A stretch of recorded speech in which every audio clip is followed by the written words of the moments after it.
ओम नमः सिद्धेभ्यः। ओम नमः सिद्धेभ्यः। ओम नमः सिद्धेभ्यः। ओम जय जय जय। नमोस्तु नमोस्तु नमोस्तु। नमो अर्यन्ताणं नमो सिद्धाणं नमो ऐरियाणं नमो वज्रायाणं नमो लोहे सवसावणं। मंगलम भगवान वीरो मंगलम गौतमो गणी मंगलम कुंद कुंदारो जैन धर्मो सुमंगलम। मंगलम मांगल्यम सर्वकल्याणकारकम प्रधानम सर्वधर्माणां जैनम जेतु शासनम। जैनम जेतु शासनम। नमः समय साराय स्वानुभूत्या चकासते चेत्स्वभावाय भावाय सर्वभावांतरचिदे। बोलिए जिनवाणी मात की। 10 लक्षण महापर्व की। उत्तम माधव धर्म की। 10 लक्षण महापर्व के दूसरे दिन में हम कुंद कुंद शतक की गाथाओं पर चर्चा कर रहे हैं। कल हमने 2 गाथाओं पर चर्चा की थी।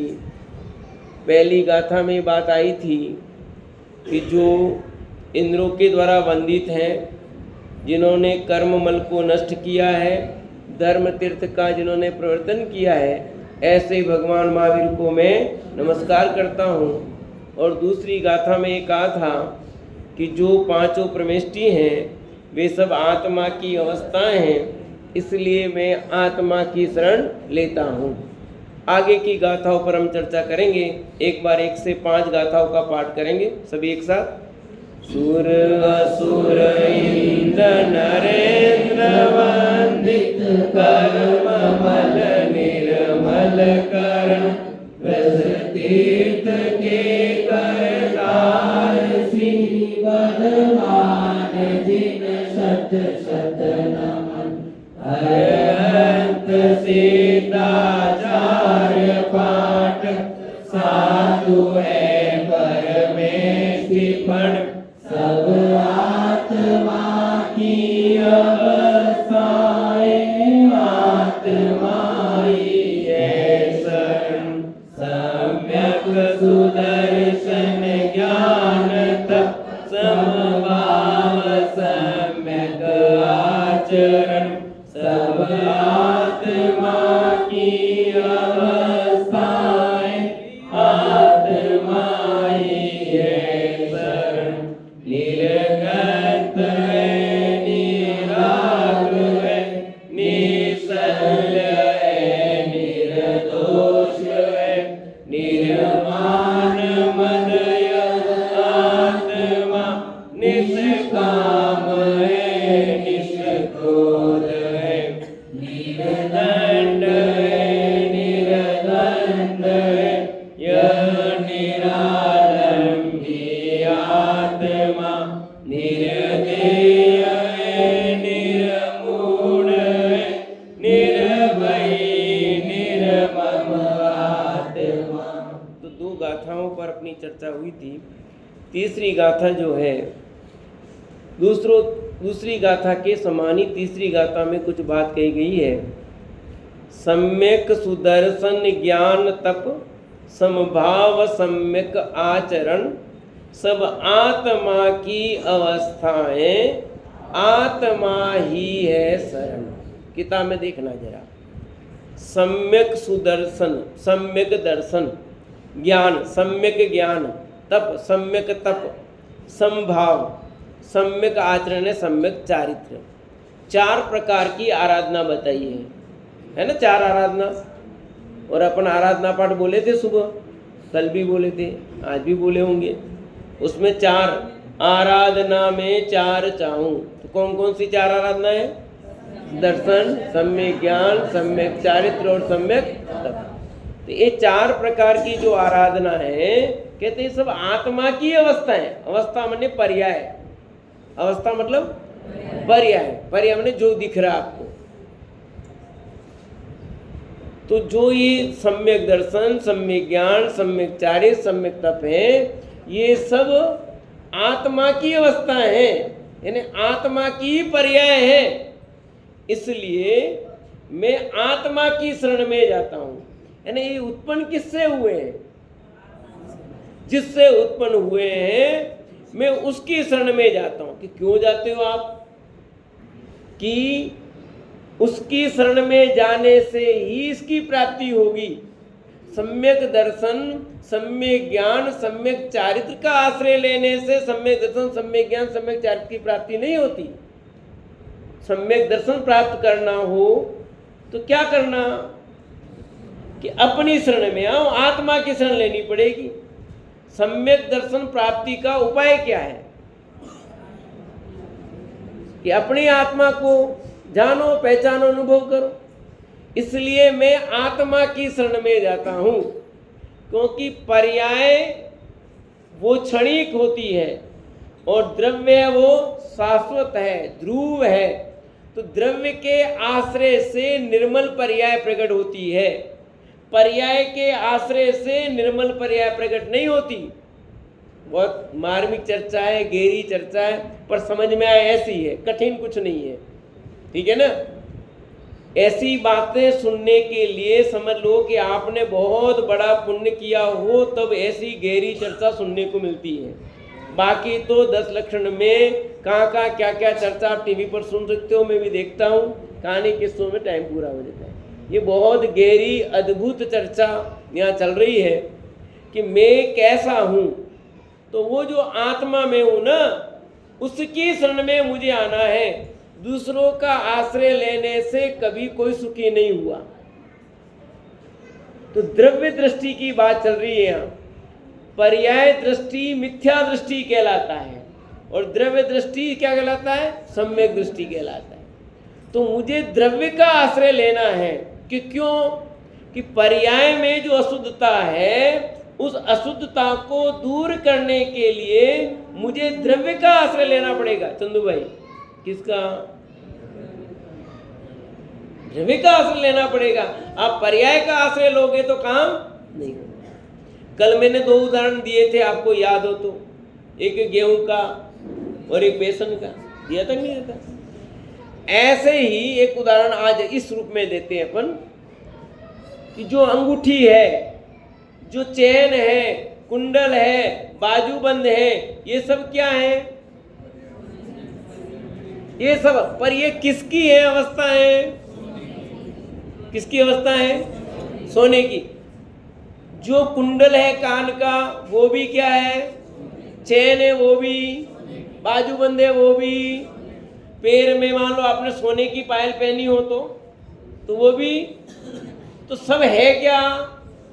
तो भाव सोने का लगता है कि आपके कुंडल का, बाजूबंद का लगता है? कहाँ गए रोशना जी साहब? वो पीछे बैठ गए इतने। आप पीछे क्यों बैठे इतने? कुलदीप भैया किधर गए? भाई आप सोने का भाव लगाते हो या कान के नथ का रेट लगाते हो? सोने। क्यों? जैसे उस सुनारी की नजर सोने पर होती है, वो सब तो पर्याय है। क्या है? पर्याय। तो पर्याय पर दृष्टि रखेंगे तो बात बनेगी नहीं। खरीदने वाला उस पर वो भी भाव किसका पूछता है? सोने का। तो जैसे हमें कुछ भी बनाना हो सोने का आइटम, तो सोने पर दृष्टि होती है। ऐसे ही हमें सम्यक दर्शन प्राप्त करना है, सम्यक ज्ञान प्राप्त करना है, सम्यक चारित्र प्राप्त करना है प्रदीप जी, तो दृष्टि किस पर करनी पड़ेगी?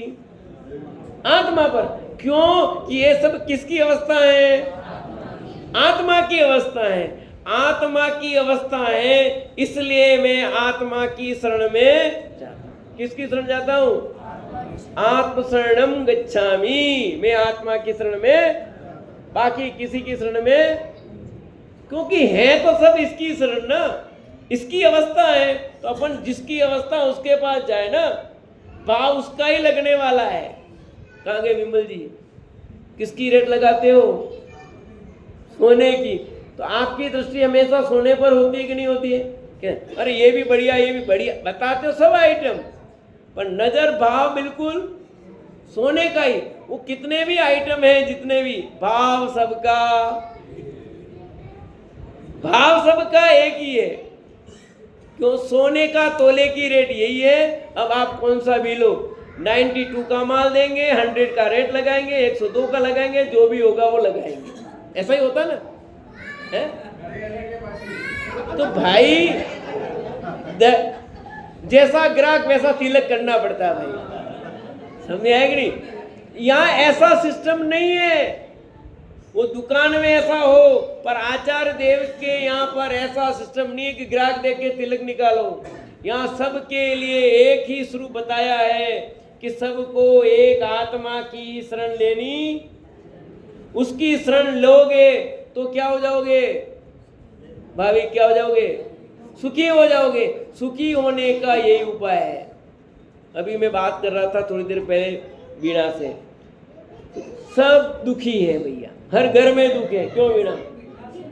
यही बात हुई थी, घर घर में दुख है कि नहीं? और सब दुखी है। तो दुख दूर करने का उपाय क्या है? आप अपनी शरण में आओ मनोज जी सर। दूसरों की शरण में जाओगे सुख मिलेगा? नहीं मिलेगा। तो ये गाथा नंबर 3 में इतनी सी बात कही गई।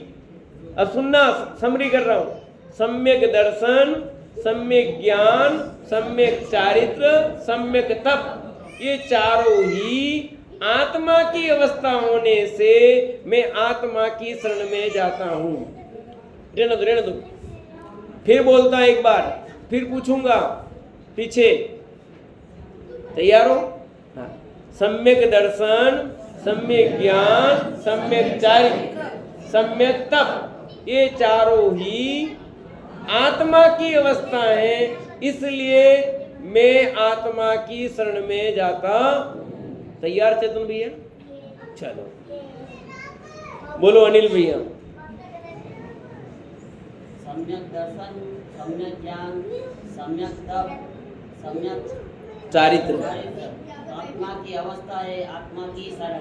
इसलिए मैं आत्मा की शरण में। तो अपने को किसकी शरण लेनी है? आत्मा की। आत्मा मतलब भूत है?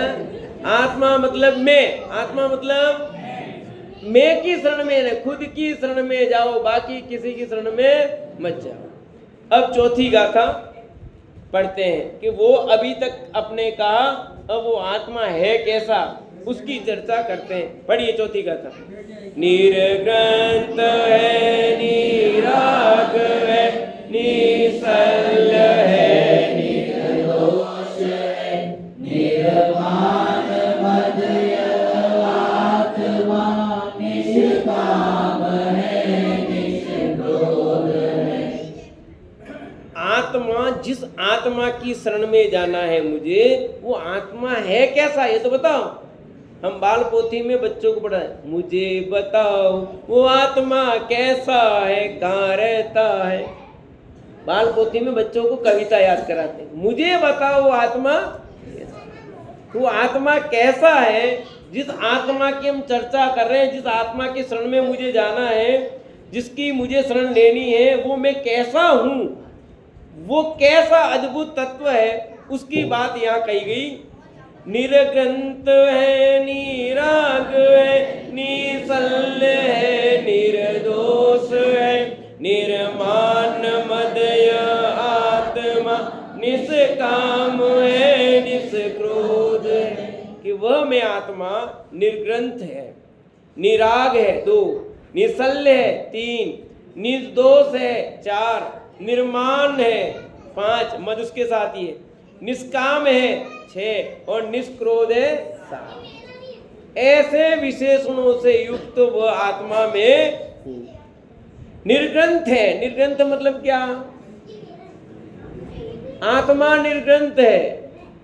कैसा निर्ग्रंथ है? कि आत्मा में किसी प्रकार की कोई ग्रंथि नहीं है, किसी भी प्रकार का यहाँ पर परिग्रह नहीं है, ग्रंथियों से रहित है आत्मा।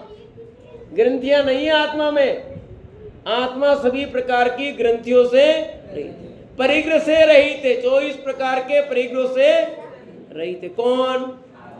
आत्मा ने जो मूल द्रव्य है, उस द्रव्य के पास में क्या होता है? कुछ नहीं। यूं समझो, ये बेटा आप लोग जाओ नीचे एक बार, यहाँ बात नहीं करना बेटा। चुपचाप बैठो, चुपचाप बैठो, चलो सब अपनी नीचे के बैठो, पीछे से पीछे तो इधर आओ। जैसे कोई बालक जब जन्मता है, उस समय उसके पास कैसी स्थिति है? कुछ होता है उसके पास? कुछ नहीं, बिल्कुल। ऐसे मूल आत्मा जो प्योर शुद्ध द्रव्य है, उस द्रव्य के पास में कैसी स्थिति है? वो निर्ग्रंथ है। आत्मा स्वभाव से निर्ग्रंथ है, उसमें किसी प्रकार की कोई ग्रंथि नहीं है, निराग है, राग से रहित है, अथार भाव कर्म से, राग द्वेष मोह से रहित है। कौन? आत्मा नहीं, मैं यूं कहूं। आत्मा मतलब दूसरा तीसरा लगता है। कौन निराग है? कौन है? मैं। और कैसा? निशल्य। आत्मा में किसी प्रकार का कोई शल्य, 3 शल्य होते हैं। कितने? कौन कौन से पता है आपको? एक माया शल्य, एक निदान शल्य और एक मिथ्यात्व शल्य। 3 शल्य होते हैं। फिर पूछूंगा, ध्यान रखना, और उसमें भी पूछ लेंगे वो प्रश्न, ध्यान रखना।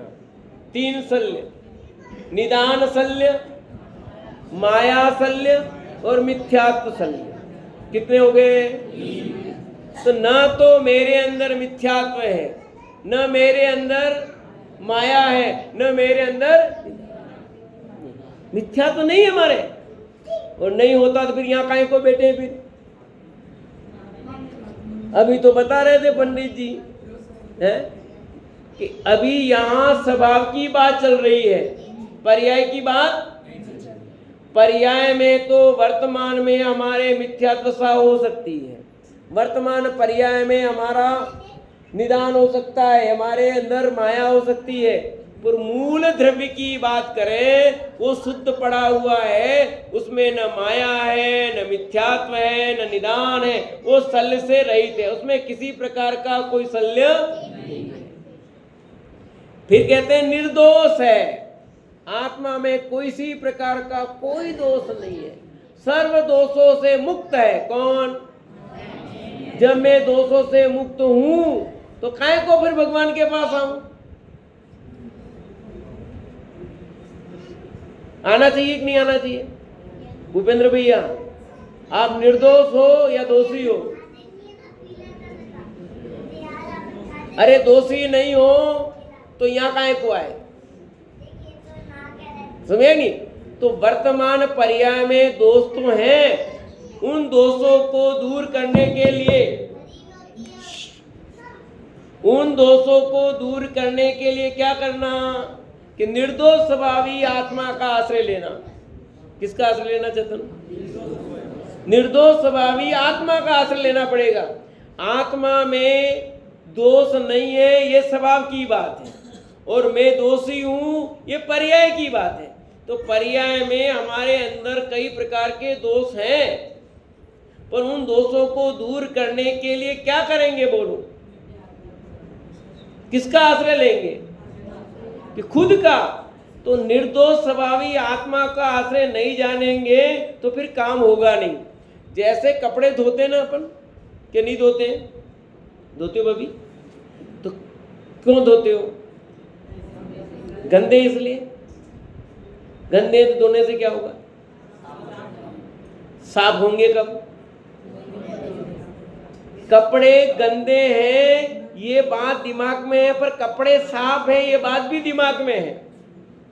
समझना बिंदु मेरे को। जैसे वो वस्त्र आपको गंदा दिखाई दे रहा है, पर उसी समय साफ भी दिखाई देता है। क्यों? यदि गंदा हो गया बिल्कुल तो कभी आप कितना भी धो साफ होगा नहीं, पर वो कपड़े पर जो गंदगी है कपड़े पर जो मलिनता है वो ऊपर ऊपर है, वस्त्र के अंदर वो मलिनता प्रवेश। अरे वो वस्त्र तो कैसा है जिया जी, वस्त्र तो कैसा है, साफ ही है, नीट एंड क्लीन ही है, पर वो मलिनता को दूर करने के लिए हम साबुन लगाते हैं और फिर साबुन को धोते भी हैं। तो हम साबुन लगाया ही क्यों, कपड़ा गंदा था। जब कपड़ा साफ ही था तो आपने साबुन क्यों लगाया, और कपड़ा गंदा था तो साबुन क्यों लगाया। समझ आ रही बात कुछ। तो जैसे साबुन लगाना भी जरूरी है और साबुन धोना भी जरूरी है, उसी प्रकार यहाँ आत्मा की मलिनता पर्याय में ज्ञात होना जरूरी है। उतना ये जरूरी है कि आत्मा स्वभाव से दोषी हुआ नहीं। भाई आत्मा में मलिनता जो हुई है वो कहाँ है, बाहर। तो इसको दूर करने का उपाय क्या, कि उस शुद्ध स्वभाव का आश्रय लेना। तो आत्मा स्वभाव से कैसा है, कैसा है खुशबू, निर्दोष है, कोई दोष। चौथा, निर्माण मध्य आत्मा, आत्मा कैसा है। आज अभी बात चली थी, कौन सा धर्म का दिन है आज, मार्दव धर्म का। तो मार्दव धर्म का विरोधी पक्ष क्या था, मान। तो कहते हैं आत्मा तो निर्माण है, मद है, अर्थात आत्मा मान से, अर्थात उत्तम मार्दव का धनी है। आत्मा कैसा है जिया जी, निर्मल जी, कैसा है आत्मा। आत्मा में मान है कि नहीं, क्या नहीं है। आत्मा के स्वभाव में किसी प्रकार का कोई मद है नहीं, वो मान से रहित है। न तो जाति मद है, न कुल मद है, न रूप मद है, न कुछ नहीं। क्यों, यदि आप जैन कुल में पैदा नहीं होते, अभी मुसलमान के घर पैदा हो जाते तो क्या होते हैं, आप और किसी के घर पैदा हो जाते तो क्या होते, वो होते ना। अपन बोलते भी हैं, वो कौन सा भजन बोलते हैं, मान करो रे अभिमान करो रे, जैन कुल में जन्मिया मान करो रे। अरे काय का मान करता है, काय का अभिमान करता है। तू कितनी बार कौन कौन से जाति कुल में पैदा नहीं हुआ बता, हैं? भीख मांगने वाला भी हुआ, सफाई करने वाला भी हुआ कि नहीं हुआ, यहाँ हेकड़ी कर रहा है। ये व्यर्थ में मान मत कर, तू तो मान से रहित है, उस स्वभाव को जान।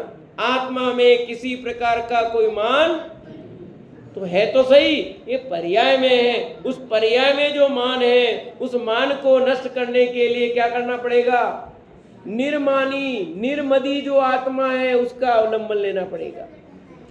हाथ में आ रहा कि नहीं पवन जी, है? कठिन तो नहीं लग रहा है, कठिन लगे तो हाथ खड़ा कर देना। सरल लग रहा है, कठिन लग रहा है। देखो कोई बात नई नई होती तो कठिन लगेगी, फिर सब सरल हो जाती है। बार बार बार बार अभ्यास करने से सब चीज सरल होती है। और कैसा है आत्मा, निष्काम है। आत्मा में किसी प्रकार की कोई कामना नहीं है, काम से रहित है।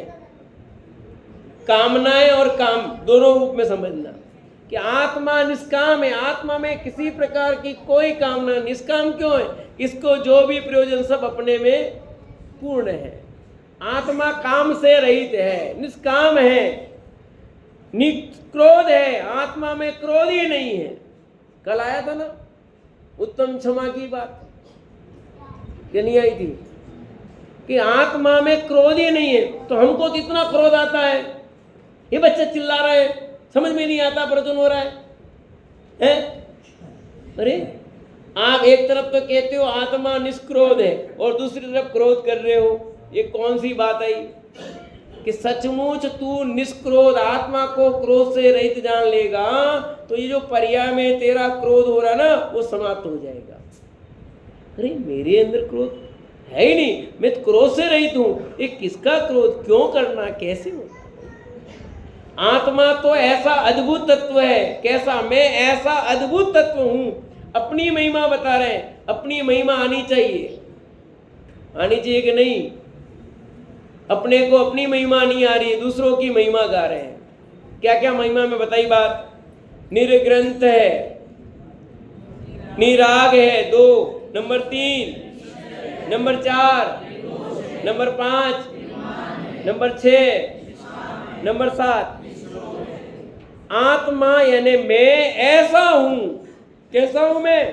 कि मेरे में कोई ग्रंथि नहीं, मेरे में कोई राग नहीं, मेरे में शल्य नहीं, दोष नहीं, मान नहीं, काम नहीं, क्रोध नहीं, इन सब से रहित चैतन्य भगवान आत्मा में ऐसा अद्भुत तत्व में हूं, उसकी महिमा अपने को आना चाहिए। ऐसा अद्भुत तत्व में, हाँ? और मैं क्या कर रहा हूं? तो बता नहीं, अरे तू तो वो है, तू ये क्या कर रहा है? वो कहानी तो आपने सुनी होगी ना, समझ गए मेरी सारे में कहानी?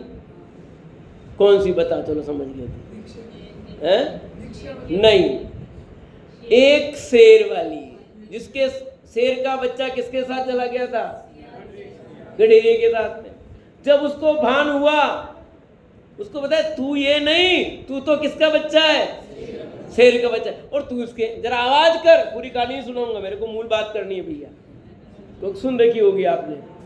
तो जैसे उस शेर के बच्चे को एहसास हुआ मैं तो शेर का बच्चा हूं, मैं गडरिये का बच्चा नहीं, तो वो क्या करता बोलो? दाढ़ लगाई और चला गया शेर के साथ, गडरिये भग गए। तो तू गडरिये का बच्चा है कि शेर का बच्चा है? अरे मैं तो आत्मा हूं, और ऐसा स्वभावी ज्ञान स्वभावी चेतन अद्भुत तत्व में हूं। उस मैं तत्व की खबर नहीं। मैं तो रागी हूं, मैं देसी हूं, मैं क्रोधी हूं, मैं पापी हूं। अरे रो रहा बिना मतलब का भाई। मैं तो स्त्री हूं, मैं पुरुष हूं, मैं तो भिखारी हूं, मैं तो लंगड़ा हूं। कौन लंगड़ा है? मैं लंगड़ा वंगड़ा नहीं, चिंता मत करना। मैं तो ज्ञायक तत्व अद्भुत तत्व हूं, समझे कि नहीं? ये शरीर की पर्याय है। शरीर की पर्याय में आत्मा की पर्याय कहां शामिल करता है भैया? और यहाँ तो आत्मा की पर्याय को भी क्या कह रहे हैं? पीछे आत्मा की पर्याय को भी कह रहे, बाहर कर रहे हैं। यहाँ तो स्वभाव द्रव्य को पकड़ रहे हैं। आ रहा ख्याल में नहीं विवेक जी? गहरी चर्चा थोड़ी है ना, पर सब समझ में आए। जब 8 साल के बालक सम्यक दर्शन प्राप्त कर सकता है, तो आप सब क्यों नहीं कर सकते? तो चौथे छंद में कितनी विशेषता आ गई आत्मा की? 7। कौन कौन सी आई?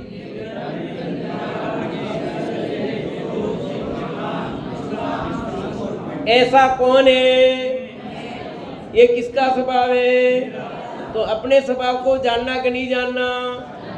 जान करके क्या करना? जानने से कुछ नहीं होगा, इसका आश्रय लेना पड़ेगा। समझे? यदि वो गडरी का बच्चा जाना शेर बच्चा और वहीं खड़ा रहता तो क्या होता रेणु भाभी?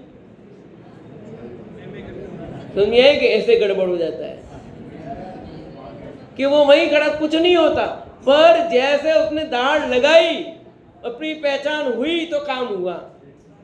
तो सिर्फ कहने से नहीं, उसको उसके साथ अपनाना पड़ेगा कि मैं कैसा अद्भुत तत्व हूं। उसी अद्भुत तत्व की चर्चा 5वीं गाथा में भी की है। पढ़िए। निर्दंड है, निर्दंड है, निरालंबी आत्मा, निर्देह है, निर्मूल है, निर्भयी निर्मम आत्मा। देखो, उस आत्मा जो मैं हूं वो कैसा है, ये नियम सार की गाथाओं की चर्चा है। नियम सार यानी अद्भुत ग्रंथ, कुंद कुंद आचार्य देव का आत्मा की प्रणचारित्र वाला ग्रंथ। आचार्य कुंद कुंद का चारित्र देखना हो तो नियम सार देखो। उस नियम सार की गाथा 43-44 गाथा है। तो पहली जो गाथा थी वो 44 नंबर की थी, और दूसरी अभी 5वीं गाथा वो 43 नंबर की गाथा है नियम सार की। तो कैसा आत्मा? निर्दंड है, निर्द्वंद है, यह निरालंबी आत्मा। निर्देह है, निर्मूढ़ है, निर्भयी है, निर्मम आत्मा। देखो कितनी निर्दंड है 1, निर्द्वंद है 2, निरालंबी 3, निर्देह 4, निर्मूढ़ है, निर्भयी है, निर्मम है, तो 7 पहले आई, 7 14 विशेषता हो गई कि ऐसा अद्भुत ज्ञायक तत्व में हूं, ऐसा भगवान आत्मा में हूं। कैसा मेरा प्रभु कैसा है, मैं कैसा हूं? तो कहते हैं निर्दंड है, आत्मा में कोई दंड वंड नहीं। मन वचन काय, ये 3 दंड कहलाते हैं। मन दंड, वचन दंड और काय दंड। तो ये आत्मा मन वचन काय के दंड से रहित है। आत्मा में कोई दंड वंड नहीं। दंड में डंडा भी होता, वो यहाँ नहीं। आत्मा में मन वचन काय योग से रहित है। आत्मा तो आत्मा है। आत्मा भी छठी गाथा का उल्लेख किया था ना, प्रमत्त अप्रमत्त वाला, वो तो ज्ञायक भाव है, वही वाली बात चल रही है। निर्द्वंद है, निर्द्वंद है। आत्मा में किसी प्रकार का कोई द्वंद्व बंद है कि नहीं है? प्रदीप जी, आत्मा में कितना द्वंद्व है? कि कोई द्वंद्व बंद नहीं है। निरालंबी, आत्मा को किसी के अवलंबन की जरूरत, आत्मा तो निरालंबी है। पर द्रव्य के आलंबन की जरूरत, पर द्रव्य के आश्रय की जरूरत ही नहीं है। पेड़ और लता में क्या अंतर है, बता सकता है? लता वो कमजोर होती है, सहारा लेके चढ़ती है, और पेड़ खुद के लिए ताकत से खड़ा रहता है। लता से पूछ लो क्या? लता परालंबी है और पेड़ स्वालंबी है। तो आत्मा कैसा है? स्वालंबी है। जैसे उस लता को तो किसी का आश्रय लेगी, नीचे जमीन तो भी आश्रय मिलेगा तो ऊपर चढ़ जाएगी वो, और आश्रय नहीं मिलेगा तो वो, और पेड़ सीधा खड़ा होगा। तो हम क्या हैं? पेड़ नहीं भाई, मैं तो भगवान आत्मा हूं, तुम पेड़ हो। क्या सिखा रहे हैं तुम पेड़ पे चले गए? मैं निरालंबी हुए चाहिए मुझे। जैसे वो पेड़ निरालंबी है, ऐसे मैं क्या हूं? मुझे परद्रव्य के आश्रय की जरूरत, मैं पराश्रय से रहित हूं। किसके आश्रय से रहित हूं? परद्रव्य का आश्रय की जरूरत नहीं है। अरे क्या करें भाई, अभी मुझे बहुत आश्रय की जरूरत है, अभी मेरे को पारस जी नहीं लावे तो मैं यहाँ कैसे आऊं? कहाँ गए पारस जी? अब चाहिए ना, पराश्रय हो गया मैं कहता भी अब गुलाम हूँ तुम्हारा, इसलिए कभी कभी कह देता हूँ मिसेज को, भाई तुम्हारे गुलाम है इसलिए है। अरे नहीं, मैं कोई गुलाम मैं किसी पराश्रय नहीं, मैं स्वाश्रय हूँ, अपने बलबूते पर हूँ। तुम इस भरोसे मत रहना क्या? हाँ गया मैं, भाई तुम इस भरोसे मत रहना कि मैं पराश्रय हूँ, मैं तो स्वाश्रय हूँ, निरालंबी हूँ। मैं मुझे पर के आश्रय की कोई आवश्यकता, जो आश्रय है वो शरीर का परद्रव्य का है, और मैं तो परद्रव्य के आश्रय से रहित हूँ कि नहीं हूँ? बोलो, हो के नहीं? जितेंद्र भैया है कि नहीं अभी तो जरूरत है। ये सब बाहर की बात है। पर्याय में आश्रय की सब बातें होगी। द्रव्य को किसी के आश्रय की जरूरत, इसलिए तो बोलते हैं मैं हूं अपने में स्वयं पूर्ण, कैसा हूं मैं? अपने आप में मैं हूं, अपने में हो के नहीं परिपूर्ण आप के नहीं हो? परिपूर्ण हूं। यदि अपने आप को अधूरा मानोगे, कमजोर मानोगे तो आपको दिक्कत होगी। हम पढ़ते थे शास्त्री, उसमें हमारे कोर्स में ऋग्वेद था, ऋग्वेद, उसमें एक छंद आता है पूर्णमिदं पूर्ण स्यात्, आपने भी पढ़ा होगा श्रद्धे साथ। तो उसमें रामचंद्र शुक्ल ने उस कोटेशन को कोड किया कि किसी आदमी को निंदा क्यों पसंद नहीं है। सुनना, पढ़ा नहीं पढ़ा? कि किसी व्यक्ति को निंदा क्यों पसंद नहीं है, बता सकते हो सुरेश बेटा? दिनेश जी, अरे जब मैं अपने आप में परिपूर्ण हूं और कोई मेरी कमी बताए, मुझे कैसे बर्दाश्त होगी? उसमें लिखा कि व्यक्ति अपने आप में परिपूर्ण है और कोई उसकी कमजोरी का बखान करे तो उसे बर्दाश्त, प्योर समेसार की गाथा एक तरह से हो कि मैं अपने आप में कैसा हूं? परिपूर्ण हूं, इसलिए कोई हमारी कमी बताता तो हमें बर्दाश्त नहीं होता। तो यहां लिखा कि मैं निरालंबी हूं, मुझे किसी के अवलंबन की जरूरत, मैं गुलाम हुई नहीं, मैं पराश्रित हुई नहीं, मैं स्वाश्रित हूं, अपने आप में पूर्ण हूं, स्वाधीन हूं। निर्देह है, आत्मा देह से रहित है। आप शरीर सहित हो कि शरीर रहित हो? भाई जी बताओ, आप शरीर सहित हो कि शरीर रहित हो? हाँ? दिखाई तो शरीर सहित ही है, पर वास्तव में रहित है। 5 शरीर बताए। कितने शरीर बताए? पूछूंगा, ध्यान रखना। औदारिक शरीर, वैक्रिक शरीर, तेजस, कारमान और आहरक, ये 5 शरीर होते हैं। औदारिक शरीर, वैक्रिक शरीर, तेजस शरीर, कारमान शरीर और आहरक शरीर। ये 5 शरीर में से अभी हमारे पास 3 हैं। कितने हैं? एक औदारिक शरीर जो दिखाई दे रहा है वो औदारिक, जो तेज है वो तेजस, और जो कर्मों का समूह हमारे पास है वो कारमान शरीर। तो कितने शरीर है अपने पास? 3 शरीर है कि नहीं? यहाँ क्या कहते हैं? निर्देह है। और तुम कह रहे हैं मैं शरीर से कैसा हूं?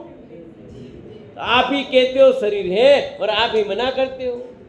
तो भाई अभी यहाँ जो चर्चा चल रही है वो किसकी चल रही है? स्वभाव की। किसकी चर्चा चल रही है? कि आत्म स्वभाव के निकट जाके देखे पवन जी, तो आत्मा में कोई शरीर है क्या? आत्मा शरीर से न आत्मा औदारिक शरीर है आत्मा में, न वैक्रिक है, न तेजस है, न कारमान है, न आरक है। यदि शरीर होता तो सिद्धों के भी क्या होना चाहिए था? प्रज्ञा। क्या होना चाहिए था? होना चाहिए कि नहीं? तो सिद्ध भगवान का जो स्वरूप है वो मेरा स्वरूप है। तो सिद्ध भगवान के कोई शरीर होता? ज्योति भाभी, शरीर होता? सिद्ध भगवान के शरीर होता कि नहीं होता? कल पूछा था ना, कल एक प्रश्न पूछा था पंडित जी ने कि किसके कमंडल पीछी नहीं होती? सिद्धों क्या? अरंतों के भी नहीं होती कमंडल पीछी, ध्यान रखना। बाद में पूछा था, मैंने कहा वो अरंत के भी कमंडल पीछी नहीं होती और सिद्धों के भी। अपनी बात तो चल रही है निर्देह। आत्मा के कोई शरीर, आत्मा शरीर रहित है, प्योर आत्मा, जिसमें न औदारिक शरीर है, न तेजस शरीर है, न कारमान शरीर, न वैक्रिक, न आरक है। शरीर कितने बताए? 5। कौन कौन से? मंजू भाभी, नहीं सब साथ में नहीं, मंजू भाभी बोलो। कारमान। आपके पास कितने शरीर है अभी? इनका उत्तर सही है गलत है? विवेक जी गलत है या सही में? मेरा प्रकरण जो चल रहा है उससे जवाब दो भैया। स्टेशन कौन सा चल रहा है? सही नहीं है। अभी प्रकरण कौन सा चल रहा है? निर्देह का चल रहा है। तुम फिर वहीं आ गए। मैं तो फंसाऊंगा, आपको फंसना नहीं है। समझे है कि नहीं है? यहाँ नारकियों के कौन सा शरीर होता है? वैक्रिक शरीर होता है। पर नारकी आत्मा जो निर्देह है, नारकी का शरीर पूछे तो वैक्रिक शरीर, पर नारकी आत्मा जो निर्देह है। देवों के कौन सा शरीर होता है? वैक्रिक शरीर होता है। कौन सा शरीर होता है? पर वे जो देव है उनकी आत्मा कौन से शरीर वाली है?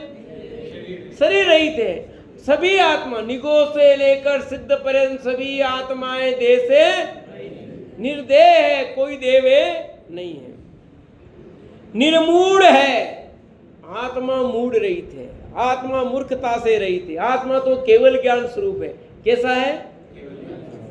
केवल ज्ञान स्वरूप है। निर्मूढ़ है अर्थात उसमें मूढ़ता नहीं है, अर्थात केवल ज्ञान स्वरूप है।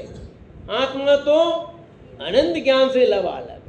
मूढ़ता, आत्मा में कोई मूढ़ता नहीं कि है। हमने तो पढ़ी है 3 मूढ़ता होती है, पढ़ी वो बराबर पढ़ी है, पर अभी यहाँ बात वो नहीं चलती है। अमरलाल साहब, यहाँ क्या बात चलती है कि मैं कैसा हूं? मैं मूर्ख नहीं कि हूं मूर्ख, प्रवीण हूं नहीं, न मूर्ख हूं, न प्रवीण हूं, न चतुर हूं, न कुछ नहीं हूं, न मेंढा हूं, न गांडा हूं, न पागल हूं, कुछ नहीं हूं। मैं तो कैसा हूं? निर्मूढ़ हूं। मैं तो केवल ज्ञान स्वरूपी, निर्भयी, मैं भय से रहित हूं, कोई भय नहीं। डर लाग रही हो गुणो, किसका डर? आत्मा को कोई डर नहीं होता। आत्मा कौन कौन सी अवस्था में नहीं रहा है? आत्मा निर्भयी है, आत्मा में किसी प्रकार का कोई भय। मैं घर में अकेला नहीं रह सकता दिनेश जी, इतना बड़ा घर और कोई नहीं हो और मेरे को अकेले को छोड़ के चले जाओ। बच्चे रहते हैं क्या? बच्चे रहते हैं अकेले? क्यों नहीं रहते? डर लगता है। पर आत्मा कैसा है? आत्मा तो निर्भयी है, आत्मा में कोई भय, इसलिए कहीं भी रहे, किसी गुफा में रहे, कहीं भी रहे, आत्मा सब जगह रह जाता, कोई इसको भी नहीं। आत्मा तो भय से रहित है, आत्मा में ये सब चीजें नहीं है, आत्मा इससे जुदा है। ये भय तो पर्याय है और आत्मा पर्याय से कैसा है? रहित है, निर्मम है। आत्मा में ममता नहीं है, राग नहीं है, आत्मा में किसी प्रकार का राग ममता नहीं है कि नहीं? यहाँ कोई ममता होगी तो होगी, पर यहाँ तो ममता कोई है ही नहीं, है? सब समता है, और यहाँ समता है तो भी ममता है, वो ममता में नहीं। सबके पास ममता पड़ी है कि नहीं पड़ी है? कि पर्याय में ममता होगी, पर द्रव्य स्वभाव में कुछ ममता। मैं तो निर्मम हूं, ममता से रहित हूं, राग से रहित हूं, किससे ना राग न किसी से। बोलते ना युगमंदिर स्वामी के अर्घ में, ना किसी से न किसी से भावना ही निज स्वभाव में, न किसी से राग न किसी से, ना काऊ सो दोस्ती ना काऊ सो, है कि नहीं? बोलो कला दीदी, किससे दोस्ती किससे बैर? बोलो कि ना हमारे किससे दोस्ती है न किससे। हम तो निर्मम है। कैसे दिनेश जी, कैसे हो? निर्मम हो के नहीं कि मैं तो निर्मम हूं। आत्मा ऐसा आत्मा है, ऐसा कौन है? मैं कौन है? मैं हूं। फिर बोले आत्मा मतलब मैं, कौन है? मैं कैसा हूं? अब आप इस पांचवी गाथा के आधार पे बोलना, मैं कैसा हूं? निर्दंड हूं, द्वंद है, निरालंबी हूं, निर्देय हूं, निर्मूढ़ हूं, निर्भयी हूं, निर्मम। ये सब किसकी विशेषता बताई? आत्मा की। यानी किसका स्वभाव है ऐसा? मेरा स्वभाव है। ये किसका स्वभाव है? तो ऐसा अद्भुत तत्व में हूं। कौन है? ऐसा गजब का अद्भुत तत्व, अपनी महिमा अपनी खबर होनी चाहिए। आज तक मुझे अपनी खबर, पापा जी आज तक मुझे अपनी खबर, इसलिए तो ये अपनी खबर बता रहे हैं। किसकी खबर? अपनी खबर कर लो कि तुम कैसे हो, गजब हो तुम, तुम्हें खबर नहीं तुम कैसे हो। ऐसे अद्भुत तत्व आप हो विवेक जी। और अपन किस में अटक रहे हैं? हाँ, मैं लड़का हूँ, मैं लड़की हूँ, मैं मूर्ख हूँ, मैं ये हूँ, मैं ये हूँ, ऐसे नवरी चीज़ों में अटक गए और राग द्वेष खड़े करके संसार खड़ा कर रहे हैं। कर रहे कि नहीं कर रहे? बोलो। सारा जगत इस पर पंचायत में पढ़ करके, वर्षा भाभी बोलो क्या हुआ? वर्षा भाभी हाँ बोला, मैं इतनी देर से आत्मा कह रहा हूँ, वो नहीं बोले। यही दिक्कत हमारे में कि मैं ऐसा गजब का अद्भुत तत्व हूँ, वो खबर नहीं हो रही है। और बार की बरे मैं वर्षा हूँ, मैं ममता हूँ, मैं समता हूँ, मैं फलाना हूँ, मैं डेका हूँ, मैं लड़का हूँ, मैं लड़की हूँ, मैं छोटा हूँ, मैं बड़ा हूँ, मैं पराधीन हूँ, मैं विकलांग हूँ, मैं ये हूँ, ना जाने क्या क्या अपने को मान रखा है। दोनों वर्षा समझ आए कि नहीं है? तो क्या कहते हैं? पांचवी गाथा में कितनी विशेषता आई? पहली, दूसरी, तीसरी, चौथी, पांचवी, छठी, सातवीं, सात सात कितने हो गए? ऐसे 14 जो विशेषता, ऐसी अनंत आत्मा में गुण है, ऐसे अनंत विशेषताओं से युक्त अद्भुत तत्व। तो ऐसे मैं की खबर करो तो काम हो जाए, नहीं तो दुखी रहोगे, सुखी हो नहीं सकते। रोने बैठो नहीं तो मैं कहीं करूं, मेरे देश से हो गया, यूं रोते रहो और अपने आप को स्वावलंबी मानोगे, निरालंबी हूं मैं तो, है तो आपके अंदर जोश आएगा, उखाड़ आएगा। कहीं करूं भाई, मारो तो मंदिर अवाइज नहीं, कहीं पर लेन बैठो हूँ, रोता रहो तो बचा बचे गैरेज पड़िया रहो। और अपने आप में अद्भुत तत्व में, तो चेतन अद्भुत तत्व में पराश्रय नहीं आ जाओगे। अंदर में आत्मविश्वास मजबूत होना चाहिए। ऐसे तू चैतन्य भगवान आत्मा अद्भुत तत्व है उसकी खबर हो जाए तो कौन तुझे रोके? बोलो। अरे शरीर का काम शरीर में होता है और आत्मा का काम, तो तू आत्मा के शरीर है बोल है? तो आत्मा को आत्मा नहीं जाने वो कौन? मूर्ख है कि नहीं? आत्मा को आत्मा नहीं जाने वो मूर्ख, और आत्मा को आत्मा जान लिया वो ज्ञानी है। तो ज्ञानी की चर्चा करते हैं, मुझे ज्ञानी बनना है, बना बनाया है, पर उसकी पहचान हुई नहीं। दिनेश जी खबर पड़ती है कि नहीं कि ऐसा अद्भुत तत्व में हूं, प्रदीप ऐसा प्रदीप मेरे अंदर पड़ा हुआ है, ऐसा ख्याल में आना चाहिए। कुल कितनी विशेषता हो गई? कुल कितनी गाथा हुई आज? तीनों को रिपीट कर रहा हूं, फिर पूछता हूं। नंबर 3, गाथा नंबर 3 में क्या कहा कि जो सम्यक दर्शन, सम्यक ज्ञान, सम्यक चारित्र, सम्यक तप, ये सब आत्मा की अवस्थाएं हैं। इसलिए मैं हो गया। नंबर 4 कि आत्मा निर्ग्रंथ है, निराग है, निशल्य है, निर्दोष है, निर्माण है, निष्काम है, निष्क्रोध है। इसलिए मैं आत्मा को ही ग्रहण करता हूं, आत्मा की शरण में जाता हूं। 5 नंबर, आत्मा निर्द्वंद है, निर्द्वंद है, निरालंबी है, निर्दय है, निर्मूढ़ है, निर्भय है, निर्मम है। इसलिए मैं आत्मा की किसकी शरण में जाना? अपनी शरण में, अपनी शरण ग्रहण करो बस, बाकी किसी की शरण में मत। तो जो जो अपनी शरण में आएगा, ऐसे चैतन्य भगवान आत्मा को जानेगा, पहचानेगा, अनुभव करेगा, वो सुखी हो जाएगा। तो एक बार 5 गाथाओं का पाठ करके अपन विराम लेते हैं। बोलिए एक साथ सभी।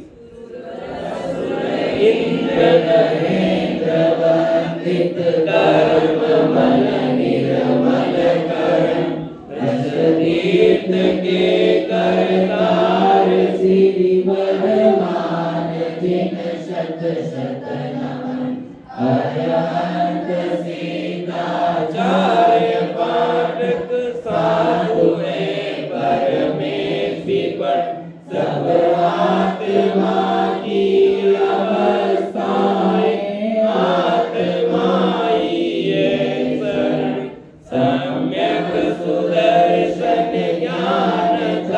समभाव सम्यक आचरण, सब आत्मा की अवस्थाएं, आत्मा ही है शरण।